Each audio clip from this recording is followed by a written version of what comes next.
everyone, welcome back to my YouTube channel. My name is Therese Alaba, and today I am going to continue the topic I started the last time, titled red flags in relationship. In the first one we talk about what red flag is, and then why we need to identify red flags. But today I'm actually going to talk about the 8 red flags in a relationship. Like, there's so many red flags you can pick up, more than 8 in fact, but I've kind of categorized them under each one. So every other red flag you can find, you can actually find them in this 8. Covers majority of the things, you can fit them in this 8. So it's very important, like I said in the previous video, that it's very important you know what red flags are, you identify red flags, and you know how to deal with red flags. And red flags help you to know the diagnosis of a condition. It shows you there's a problem here. It lets you know whether to fight or to flee from it. It helps you to make an informed decision, and it prevents you from future hurt. So what are these red flags actually in a relationship that could potentially break a relationship, or could be after your relationships are broken up? These are the red flag you fail to pick up at the initial time you were in your first relationship.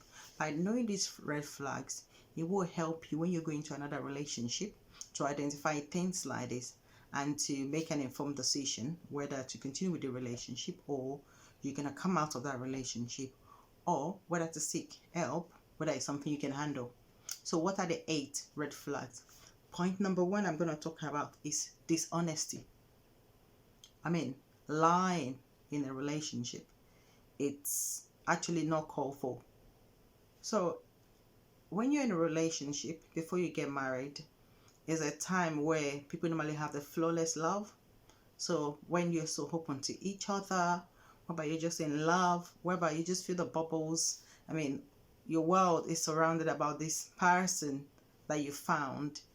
Every little thing that happens, you want to pick your phone and talk to the person about it. You want to giggle and talk about sweet nothing, and you're just open to the person.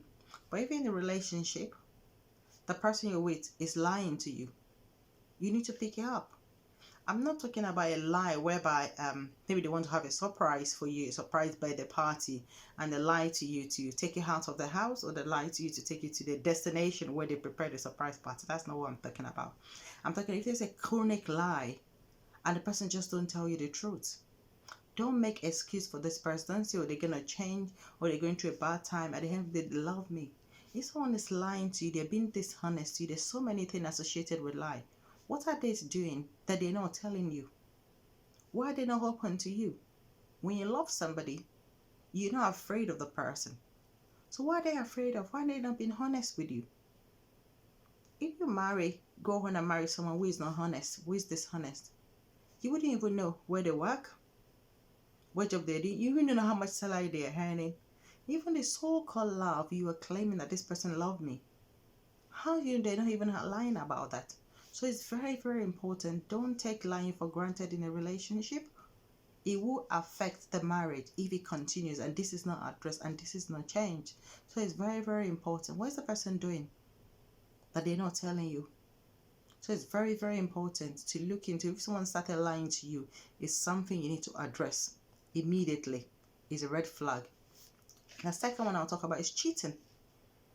So in a relationship before marriage, that is when people, like I said, people have flawless love. If somebody cheated in a relationship, then that's a red flag. Then the question you should ask yourself, why did they cheat? Who did they cheat with? Did they love you in the first place? What led them to that situation? So someone who is cheating might actually be associated with someone who lie as well.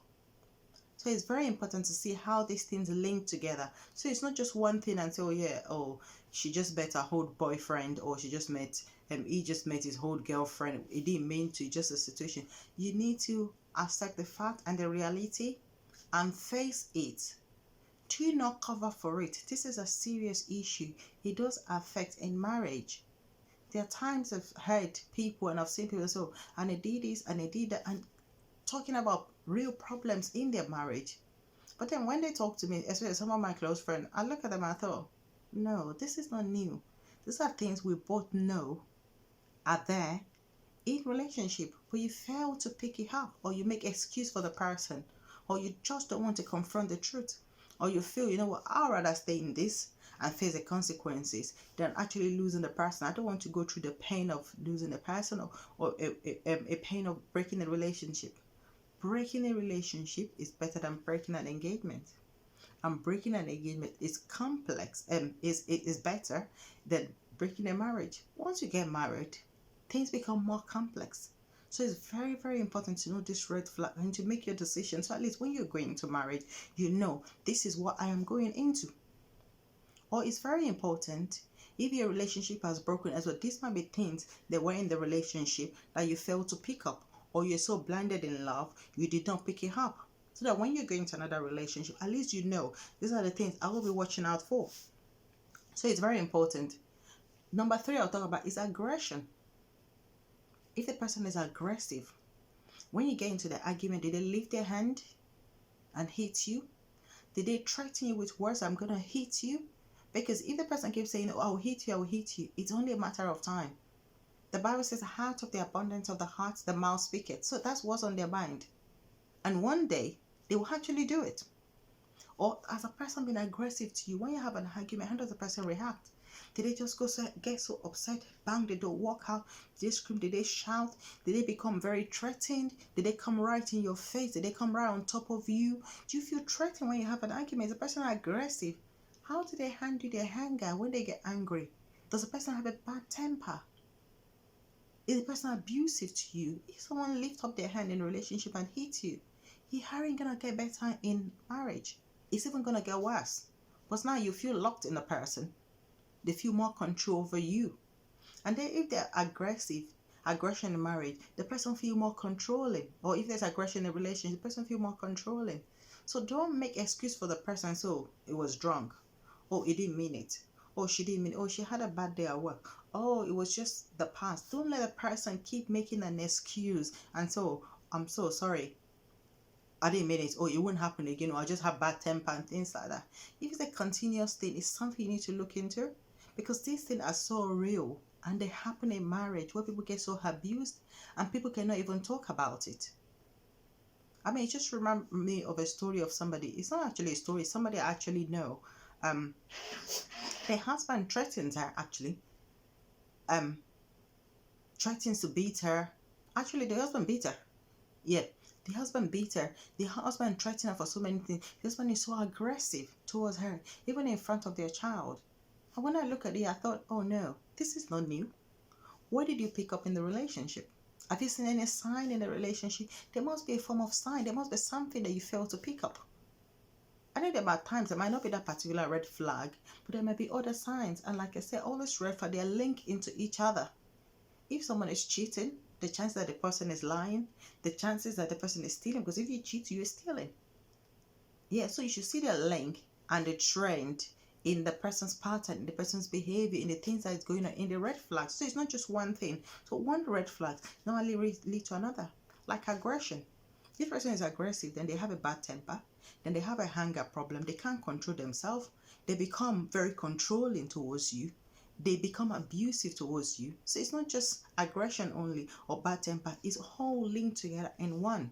So it's very important to identify these things, and that's why I call it red flags. It tells you so many things. It tells there's problem somewhere else. It tells you the root of this problem. Like it might actually tell you that, you know what, you're actually not dealing with aggression only. You're actually dealing with someone who's got alcohol problem, or someone who is on drugs. You're actually dealing with someone who has got bad emotional problem or a bad childhood problem that they have not dealt with it. And if they don't deal with it one day in a relationship and you take it into marriage, it's gonna be dangerous. So it's very important to identify this red flag and to deal with them at the relationship level, or to say, you know what, no, I can't deal with this. Think about the future. Think about how long you're gonna be in that marriage for. 50 years, 30 years? Are you just going to be a punching bag? What are you going to sow in the life of your children? What do you want your children to see? What example will they follow? If you think you're so blinded in love, you keep making excuses for this person and you continue like that. So think about it. That's why you need to identify the why you're in the relationship and to know what you're gonna do. Flee or fight. So it's something you need to look out for. Point number 4 is lack of respect for parent or mother-in-law. Oh, I know I've heard it. People might just say, you know what, oh, my father didn't look after me, my father cheated on my mother, and my father brought another child home, and my father did this, and my father did that. Or they don't get with their in-laws. If someone do not respect their parents, they don't respect your home parent, then they have no respect for you, and they will have no respect for you as well. Actually, a close friend of mine, she once told me, she said her husband slapped her mother once before. I don't know what happened. I didn't ask the question what happened. But for somebody to lift up their hand and slap their in-law, it's not somebody you should marry. So this is someone who has anger problem. This is someone who has aggression problem. So I wasn't surprised actually. Few years down the line, when I met that friend of mine, the husband actually left her with 4 children and traveled to another country and remarried there. So these are red flags. So these were already there in the relationship. So when they were in a relationship, we both know this guy cheats. This guy has so many girls on the side. There's so much accusation, messages upon messages, where this friend of mine was telling me, oh, Therese, he's done it again. He's done this, he's done that. The signs were there in the relationship. They fight about it, they apologize, they come back to, but all the signs are there. But she failed to realize these are red flags. In a relationship, the person is already cheating. And for the fact that you're pregnant for a guy does not mean you should marry the guy if it's the right guy. So marrying, like I said in one of my videos about the 27 reasons why people choose. So marrying somebody or getting pregnant for someone is not a reason to marry if they're not the right person. Because this guy left his wife with 4 children and traveled abroad to a different country to remarry there. But the signs were there in the relationship. In the relationship, he was always cheating. It's just one girl after the other, different accusations, different messages, dropping this girl, this and that, messages on the phone, whereby my friend at the end, she will cry and do all sorts of things, and she'll get upset. But these were signs. And unfortunately, she couldn't advise herself. At the point of relationship, when someone cheated, or they are cheating more than one, they're not the right person to be with. Unfortunately, she forgave. I mean, that's not unfortunate. It's good to forgive, but always remember, forgiving doesn't mean take me back. So if someone is cheating and you decide to break the relationship, you can forgive the person and move on. So for the fact that you forgive the person and let go doesn't mean you take the person back. So many times she's forgiving this guy so many times, take him back. After that, they got married. But now she's a single mother of 4 children, 4 beautiful children, when the guy is escaped. But you can see in the guy's behavior. So it's not just about disrespect to the in-laws. You can see when you disrespect your in-law, you disrespect your parent, you have no respect for your wife as well. You can see how all these things live together. When someone is cheating, they're probably lying, they're probably stealing, their ways are probably not right, they're probably crooked, they probably disrespect their parent. You can see they're all linked together. So it's very important to see these red flags and to identify them and to act immediately. Don't leave it till late. Don't make excuse, because it can be very dangerous and it can cost you. Point number 5, I'm going to talk about is indecisive or not committed to their words. I know we're not God. Only God says something and doesn't change his mind. Only God has a final say. He's the one that talks or that spoke a word and it come to pass. We're human. We make mistakes. Sometimes even in life we change our mind. Something happens, you say something, we decide on something, and then when we look at the situation, no, I don't think this will work. That's actually a sign that we're human. We can't be fixated on something, and things we say sometimes they're not the 10 commandments. They're written on the stone. So things happen, we can change our mind, we can come to a conclusion and say this doesn't work, I know we discussed this, but I don't think it's the right thing. But if it's coming very more often, the person is indecisive, they can't make a decision. They can't commit to something. You say something 1 minute, the next minute they've changed their mind. You say something 1 minute, the next minute, and it's constant and very often, then that's red flag, because it's gonna get worse in marriage. So it's very, very important that you identify these red flags and you act on it as well. If they can't make up their mind, they probably won't be able to make up their mind whether to marry you or not, where they want to get married. They won't be able to make a decision or which job they want to take on. They won't be able to make a decision how many children you should have. They won't be able to make a decision, well, what kind of electricity company should we use for our electricity. They will make to make a decision on so many things. Should we have a savings or should we not have a savings? Should we buy a house or should we go for mortgage or should we rent? They can't make a decision. It will affect you, it will affect your children in marriages. So these are red flags you need to look out for at the stage of your relationship and start addressing them immediately. Don't leave it too late. Girl, don't leave it too late, boy. It can cost you, and it will cost you if you don't address them. The other one, number 6, I'll talk about is third party. Involving third party in a relationship. So, I mean, it's good to have somebody like a mature person that you can seek advice to, from like a mentor you can look up to and ask questions. It's good. But if you're not careful, make sure the mentor you have is not stepping their boundaries and becoming too nosy.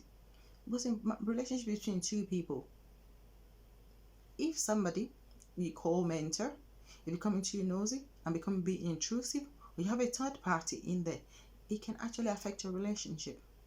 So whatever you need to do, make sure there is no third party in your relationship, because then the relationship becoming crowded.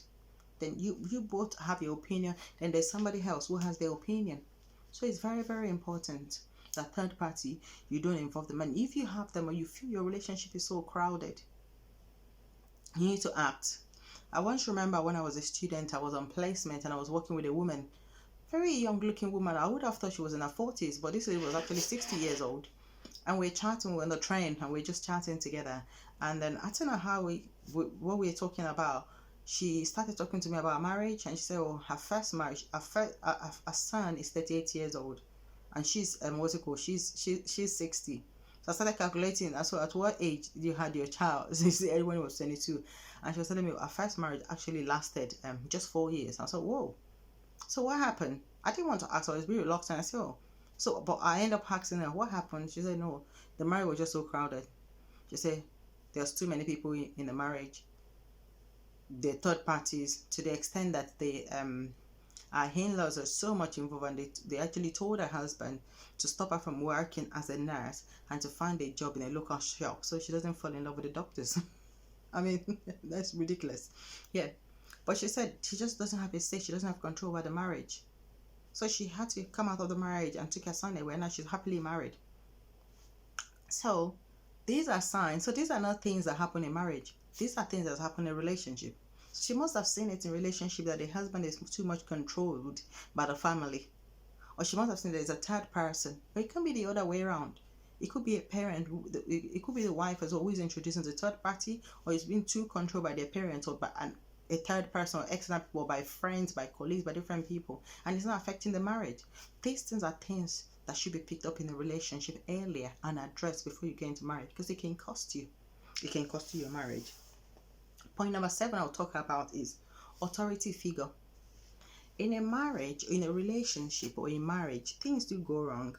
I mean, there are arguments. There are times people have an argument and fight. I mean, when I mean fight, I'm not talking about physical fighting and things like maybe they have an argument, they have misunderstanding. Like a friend of mine always say, we disagree to agree. And I remember another friend of mine was saying, no, we're not fighting, we're not having an argument, we're just having a heated conversation. So that's interesting. But it's very important to have authority figure in your life. So when you're marrying somebody or you're in a relationship with somebody, you need to know who they listen to, who speaks to their life. Because there might be times where you have disagreement, you have misunderstanding. You need someone to speak to that person, your partner, for you. But if they don't have authority figure, or they're making a decision, you don't agree with that decision, and they don't want to listen to you, the person you will be able to talk to is the person's authority figure. Who did they look up to? Who did they listen to? Who did they obey? Who can speak into their life? Who can tame them and say, sit down there, and they sit down there? Who can say, you stand up and stand? Who can tell them, behave yourself, and they behave themselves? If they don't have such a person, you're heading for trouble. Because if such a situation happens in marriage and there's nobody for you to go to, what are you going to do? you're heading for problems. So it's very, very important to make sure wherever you are with, they have authority figure. Don't marry, no man is an island. Don't marry someone who is an island. Even if the person is an orphan or they don't have no family, there must be an authority figure. In the course of relationship, help them build a relationship with somebody who can be an authority figure in their life, and make sure they listen to the person. If the person doesn't have an authority figure, it's a dangerous marriage to go into. Because who talks to them when things goes wrong? There's nobody for you to go to. There's nobody that's a neutral person. There's nobody who can tame them. And we all need somebody like that in both ways. The husband needs somebody who can tame him, who the wife can go to in case something go wrong, and vice versa. The wife also needs somebody who the husband can go to and say, hey, speak to that person. It doesn't have to be a parent. It can just be an authority figure. They listen to someone, they respect, someone they obey their words. So it's very important to look for that as well. Don't marry someone just because they say, oh, I don't have nobody, I don't have no family, I'm independent and mature. It's not based on the age per se, that whole I'm an adult at this age. Do I need somebody to tell me what to do? I can make my decision myself. No, it's not just about that. You need an authority figure in your life. And finally, point number 8, what you need in relationship is peace. The inner spirit, the peace of mind. You know what?